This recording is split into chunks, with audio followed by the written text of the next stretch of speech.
Today we will be presenting here in Box Theory DNA our archetypes, and as a proxy to the 4-letter code, while making way to a more flushed out, fun approach, giving life to this Frankenstein's typology.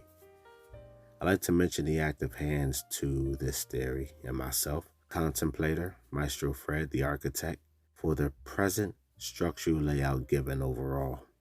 Also our typist and active practitioner, Giggles McDonald, the mechanic. Also, special thanks to our friends over at Access 12 and fellow theorists throughout our typology journey. Now, Box Theory DNA typology is built as a Rubik's Cube. It regards of you not only being your cube, but also within this constant shift in and around a structural pattern. It's important to note that developments are taken into consideration as relevant, but still in full service to the theme generator of the type. The front end of the archetype is described on surface levels, but towards the back end explains a more piercing in-depth point of view. Box theory theme quadrants are built around the idea that the no tension of opposite zone generates most of the structural influence to the overall type. Since no singular function is a process in and of itself, there lies and symbolizes our structural foundation to each presented archetype. With this being said, here are the 16 DNA archetypes in groups of 4 theme quadrants. The first theme quadrant are the dreamers. The dreamers present new ideas and processes that start from abstract concepts. The role of the dreamers is to draw and imagine concepts, to perceive and structure an ideal. The first dreamer is the utopian, which is an introverted archetype. The theme generator is N plus F, so N being the dominant function. The second one is the politician, which is an extroverted archetype with the theme generator of also N and F. The third is the poet, which is an introverted archetype. Theme generators leading with F and N as an introverted archetype.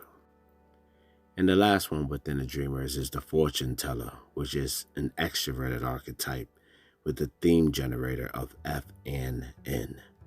The next theme quadrants are called the ideators, when novel ideas are formed by ideators or when formed elsewhere. It is the role of the ideators to structure these ideas, give them rules, experiment with them, or optimize them conceptually. The first ideator is the architect, theme generator of N and T, and this is the introverted archetype. The next ideator is the contemplator, which is my archetype, introverted archetype, and a theme generator of T and N. The next one is the experimenter, which is an extroverted archetype and the theme generator of N and T, so it is an intuitive. And the last is the optimizer, which is also an extroverted archetype with the theme generator of T and N. The next we have the guides. The role of the guides is to lead or be of inspiration to people through concrete measures, to guide people towards an ideal or a set of values, either actively like an extrovert would or more passively like an introvert would.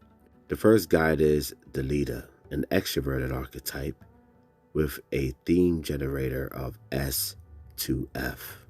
The next guide is the guardian, which is an introverted archetype with a theme generator of S and F. The next archetype is the monk, which is an introverted archetype and a theme generator of F and S. And the last guide is the mentor, which is an extroverted archetype with a theme generator of F and S. And the last theme quadrants are the builders. The role of the builders is to give life to ideas and concepts and translate them into the real world by applying a set of rules and procedures through which these concepts can be turned into a tangible result. The first builder is the analyst, which is an introverted archetype a theme generator of T and S.